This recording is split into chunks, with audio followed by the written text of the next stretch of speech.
Baik Bapak Ibu, Assalamualaikum warahmatullahi wabarakatuh.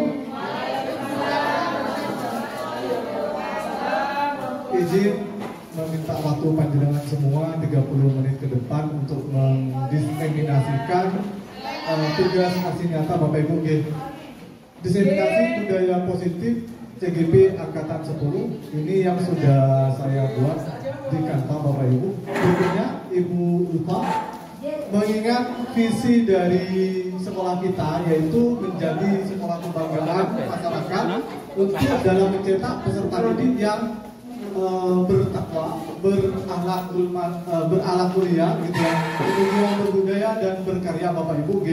Maka dari itu perlu adanya kita untuk memahami dan menerapkan budaya positif di sekolah. Tentu saja di sekolah kita ini yaitu SMA N 1 Arusbaya, budaya positifnya sudah muncul, sudah mulai sejak lama gitu ya. Budaya-budaya positif ini sudah ada sebenarnya. Hanya saja ini adalah diseminasi saya selaku CGP Angkatan 10, jadi mohon untuk menyimak Bapak Ibu. Misalkan nanti ada pertanyaan, silakan 1 kali pertanyaan, nggak apa-apa ya, karena ini agak sedikit lama juga Bapak Ibu. Next berikutnya, fasilitator saya yaitu Bapak Suprianto dari Kalimantan Bapak Ibu, aslinya Aceh, namun beliaunya ditunjuk menjadi kepala sekolah di Kalimantan sekarang. Kemudian untuk ibu pengajar praktek saya yaitu Ibu Fauziah dari SDN Kemayoran 1 Bangkalan. Berikutnya Ibu Rumah, tujuan dari adanya diseminasi ini yaitu yang pertama untuk memenuhi tugas daripada CGP, kemudian yang kedua untuk memahami dan menerapkan seperti apa sih sebenarnya konsep budaya positif ini. Berikutnya Ibu Rumah, apa sih yang dimaksud dengan budaya positif? Kemudian apa pentingnya budaya positif? Di sekolah kita masih tetap terkondisikan untuk budaya positif ini ya Bapak Ibu ya. For example, untuk contoh di pagi hari ada diktatif begitu ya, menyambut siswa dengan menerapkan 5S, senyum, salam, sapa, sopan, santun, seperti itu Bapak Ibu. Pengertian dari budaya positif yang pertama, budaya positif itu adalah sikap, nilai, kepercayaan, dan praktik-praktik yang menciptakan lingkungan yang mendukung dan memotivasi orang untuk berkembang dan berkontribusi secara positif. Hal ini dapat dibentuk dalam keluarga, organisasi, sekolah, instansi, dan lain sebagainya. Kemudian pentingnya untuk apa sih sebenarnya? Jelas yang namanya budaya positif untuk memunculkan nilai-nilai yang baik. Kepada siapa? Karena kita adalah siswa, jadi peserta didik adalah target utamanya Bapak Ibu. Dan di sini pentingnya adalah untuk mengembangkan anak-anak untuk memiliki karakter yang kuat sesuai profil pelajar Pancasila. Profil pelajar Pancasila ini ada 6 elemen ya Bapak Ibu. Yang pertama, beriman dan bertakwa kepada Tuhan Yang Maha Esa, kemudian bergotong royong, kemudian berkebinekaan global, bernalar kritis dan mandiri Bapak Ibu ya. Serta kreatif itu, maaf.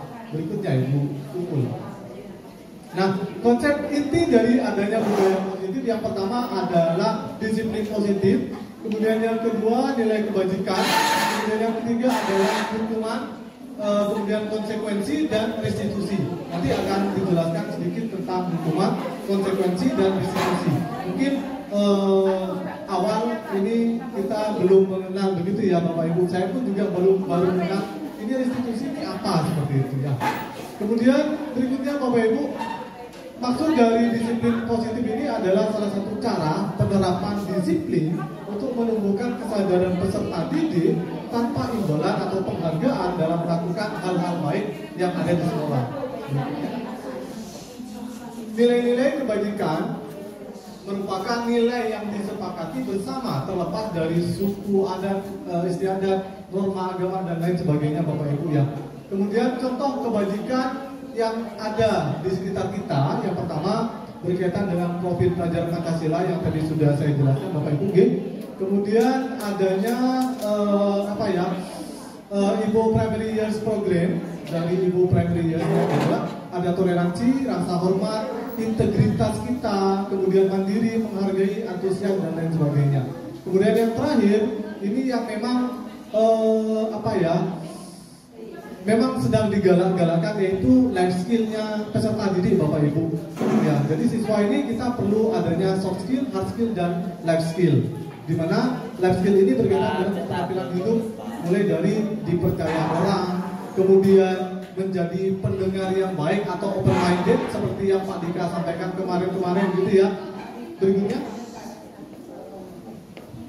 hukuman, konsekuensi dan restitusi. Nah, di sini agak sedikit baru untuk saya, sehingga saya perlu sedikit menjelaskan Bapak Ibu. Hukuman ini tidak tidak terencana, tapi juga kadang secara tiba-tiba, kemudian bersifat satu arah dan berupa hukuman fisik, gitu ya. Kemudian adanya konsekuensi, sedangkan konsekuensi yaitu terencana.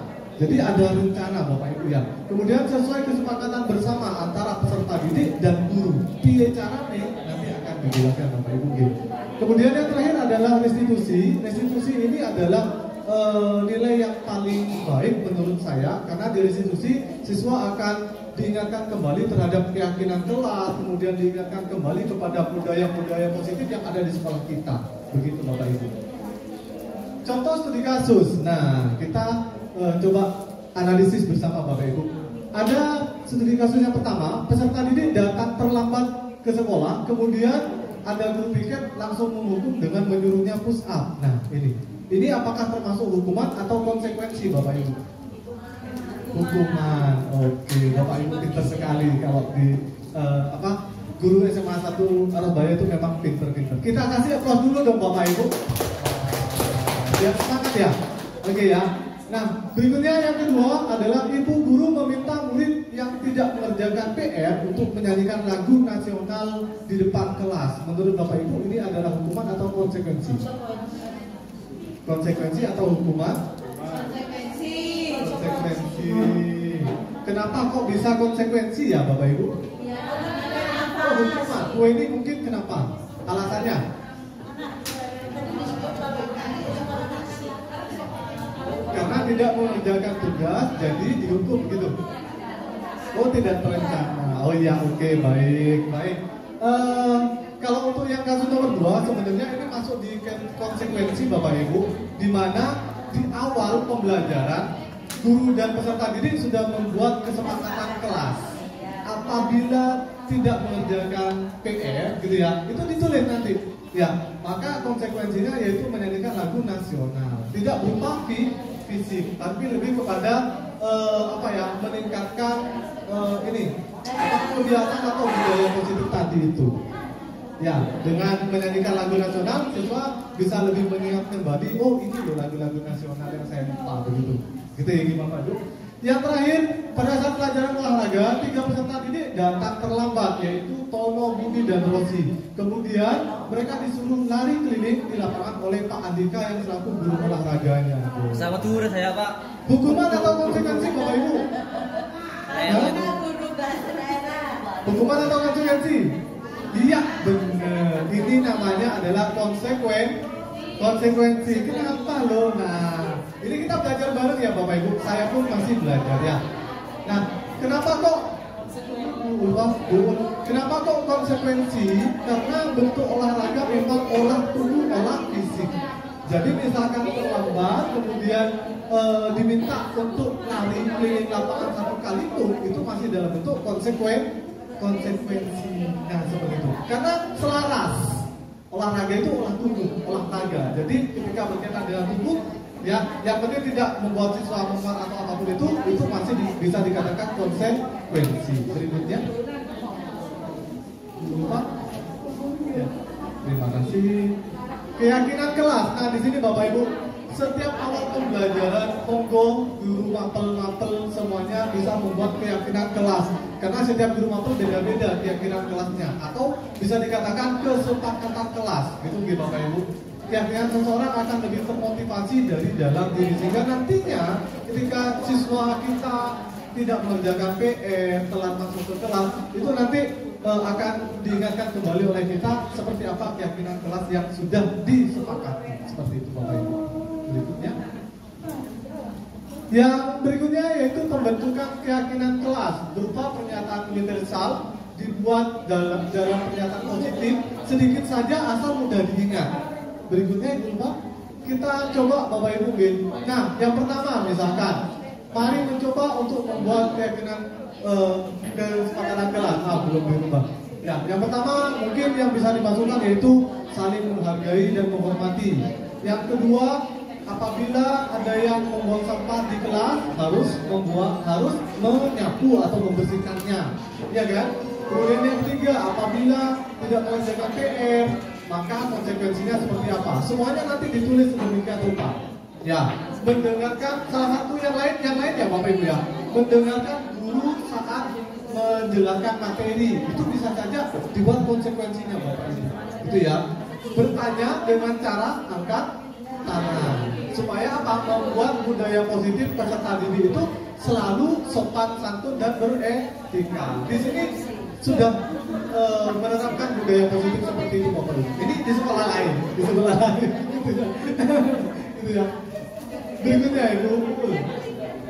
Nah, hal tersebut dari budaya positif tersebut dilakukan mengapa? Karena kita mempunyai kebutuhan dasar manusia yang sama.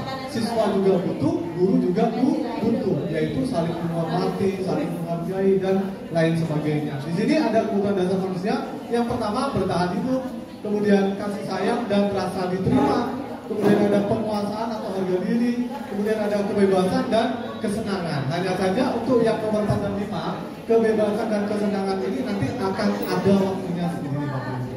Begitu, Gen. Berikutnya, Ibu. 5. Posisi kontrol guru. Guru adalah aktor sentral dalam proses pendidikan.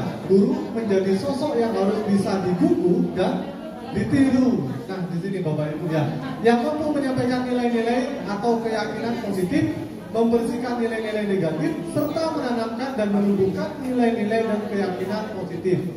Kemudian diharapkan siswanya nanti bisa menghargai, menghormati, dan bisa disiplin serta bertanggung jawab. Itu. Berikutnya Ibu. Berikutnya lagi. Ya, ini adalah 5 posisi kontrol guru Bapak Ibu. Mungkin sebentar lagi selesainya. 5 posisi kontrol guru. Yang pertama sebagai penghukum, yang kedua sebagai pembuat merasa bersalah, yang ketiga sebagai teman, 4 pemantau, 5 manajer. Yang paling bagus ini yang mana Pak Wahid? Yang jelas adalah sebagai manajer. Seperti apa sih guru yang mempunyai 5 posisi kontrol berikut? Atau saya coba jelaskan berikutnya Ibu. Yang pertama Bapak Ibu, ketika kita coba studi kasus yang pertama dulu, peserta didik tidak memakai atribut lengkap ke sekolah. Kemudian misalkan kita sebagai posisi kontrol penghukum, maka guru tersebut akan masuk penghukum. Yuk kamu sini nggak lengkap ya? Ayo Ustaz 5 kali. Ayo sini. Nah gitu ya. Kadang ada yang dicubit, itu di sekolah lain. Bukan di SMA 1 Surabaya Bapak Ibu. Kemudian ada kasus 5 posisi kontrol yang kedua, yaitu sebagai pembuat merasa bersalah. Sebelumnya, Ibu sangat kecewa dengan sikapmu. Bagaimana sih kan kamu udah kasihan ya sama ibu, kok bisa tidak mengerjakan PR, sudah 1 minggu loh ini. Nah itu kan kita seolah-olah membuat siswa kita itu menjadi bersalah. Yang bersalah itu belum bisa dikatakan bagus. Yang ketiga yaitu sebagai teman, ya sudahlah, sudah nggak apa-apa, gitu ya. Jadi mentolerir yang seperti itu kejadiannya. Berikutnya Ibu. Yang keempat, posisi kontrol guru, yaitu sebagai pemantau. Jadi hanya sekedar menanyakan saja, sudah tenang gitu ya. Apakah kamu sudah mengerti konsekuensinya? Ya sudah Pak, ya sudah. Sudah selesai, ya sudah. Tindak lanjutnya apa? Nah seperti itu. Hal yang keempat ini kadang akan berakibat siswa besoknya itu akan mengulangi lagi dan mengulangi lagi. Seperti itu. Yang kelima, yaitu kira-kira sebagai manajer, kira-kira bagaimana cara memperbaiki kesalahanmu? Nah, gitu ya. Kira-kira bagaimana cara memperbaiki kesalahanmu? Nah, mungkin kita cari solusinya bersama yuk. Misalkan ada teman yang bertengkar, gitu ya. Sampai kancingnya pedot, bagaimana caranya? Yuk saling memaafkan. Terus bagaimana solusinya? Mencari solusi yang terbaik, begitu. Ya, Bapak Ibu. Berikutnya, Ibu Uun. Ini yang terakhir Bapak Ibu, yaitu segitiga restitusi. Ada tahapan segitiga restitusi yang memang perlu kita terus laksanakan di sekolah SMA Negeri 1 Terusbaya. Yang pertama, segitiga restitusi ini sebenarnya positif untuk anak-anak, di mana siswa nanti akan diingatkan kembali kepada keyakinan kelas yang tadi sudah dibuat, gitu ya.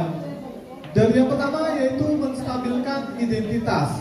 Menstabilkan identitas ini bagaimana caranya siswa tadi tidak merasa bersalah, tidak dihukum atau tidak dihujat ataupun tidak dibully seperti itu. Bagaimana caranya? Kita halusin dulu Bapak Ibu, gitu ya. Kemudian yang kedua, validasi tindakan yang salah. Kita cari kenapa kok siswa ini datang terlambat, kenapa siswa kok tidak memakai badge atau atribut lengkap. Bisa saja siswa ini paginya gitu ya, yang datang terlambat gitu ya, membantu orang tuanya yang sedang berdagang, mengangkut dagangannya. Bisa saja seperti itu. Kita kan belum tahu.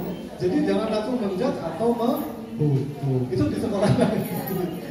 Yang ketiga Bapak Ibu, menanyakan keyakinan. Jadi dalam menanyakan keyakinan ini, kamu pengen jadi apa dong, apa dong gitu ya. Saya pengen jadi polisi Pak. Oh, kalau polisi harus disiplin dong datangnya. Misalkan berangkat sekolah jam 6:30, diusahakan membantu ibunya atau orang tuanya. Itu lebih pagi lagi. Bisa saja seperti itu solusinya Bapak Ibu. Kita carikan solusi-solusi yang terbaik buat siswa kita. Gitu ya Bapak Ibu ya. Karena kita sama-sama belajar. Pun saya dan panjenengan semuanya Bapak Ibu. Begitu Ge? Sudah paham Bapak Ibu kira-kira? Karena ini yang memang terakhir dari saya. Berikutnya ini yang barusan sudah dijelaskan. Thank you. Nah, dari penjelasan yang sudah saya jelaskan, mungkin ada yang ingin sharing Bapak Ibu terkait budaya positif yang saya jelaskan. Oke. Saya bukan guru olahraga.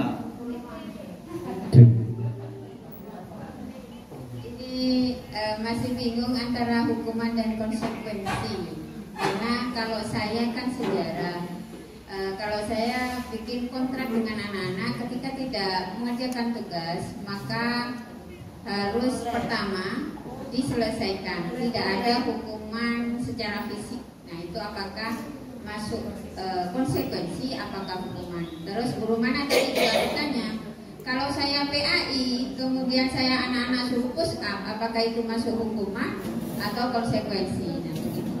Baik, terima kasih Ibu Agni, luar biasa. Kita kasih tepuk tangan dong Bapak Ibu. Nah, bertanya itu bikin deg-degan hati loh, sungguh kekuatan yang luar biasa gitu ya, butuh tenaga gitu ya. Nah, yang pertama dari Bu Agni dulu ya. Saya ini guru sejarah Pak Wahid gitu ya. Terus tadi saya membuat kesepakatan dengan siswa, apabila tidak mengerjakan maka bagaimana caranya tetap harus dikerjakan. Itu adalah hukuman atau konsekuensi Pak Sibur? Konsekuensi, mantap. Cocok jadi warga kurikulum nih tahun depan Bapak Ibu ya.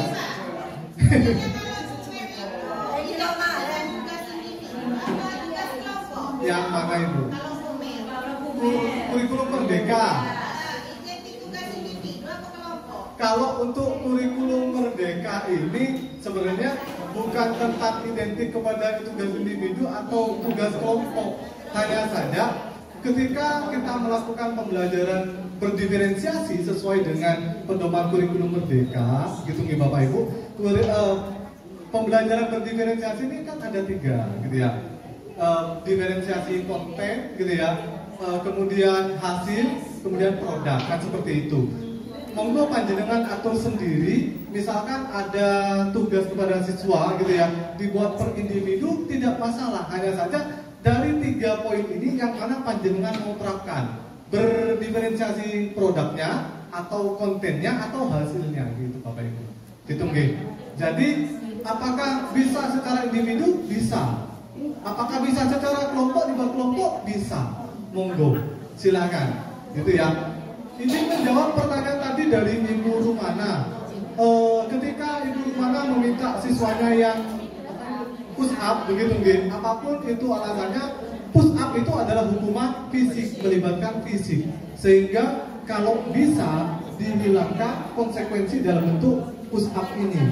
Buat konsekuensi yang lain, yang lebih menarik gitu ya, dan bisa mewasdirikan peserta didik. Oh iya, contohnya tadi lagu nasional. Mungkin ditanya tentang surat-surat, harus jawab tuh. Nah gitu ya, surat-surat pendek, gitu ya, Al-Asr, gitu ya, Al-Falaq, An-Nas, gitu ya. Itu saja Bapak Ibu, begitu. Itu sudah. Misalnya membersihkan kelasnya Pak, kan itu masuk budaya rumah.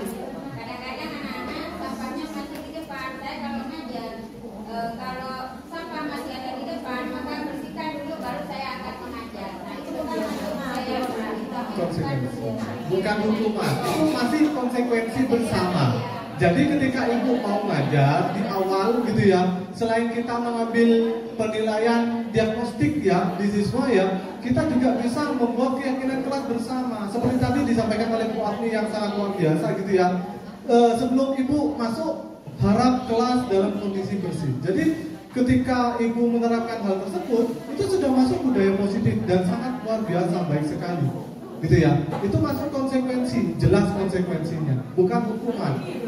Ayo, ini pikirnya siapa? Ini siapa ya yang membawa sampah ini? Gitu ya. Itu masih dalam taraf konsekuensi Bapak Ibu. Oke ya, jelas ya Bapak Ibu. Itu saja dari saya. Kurang lebihnya mohon maaf karena waktunya yang agak terbatas. Karena saya sedang ada loka karya juga Bapak Ibu. Jadi saya akan izin untuk meninggalkan sekolah. Apabila ada salah kata mohon dimaafkan. Wabillahi taufiq wal hidayah. Wassalamualaikum warahmatullahi wabarakatuh.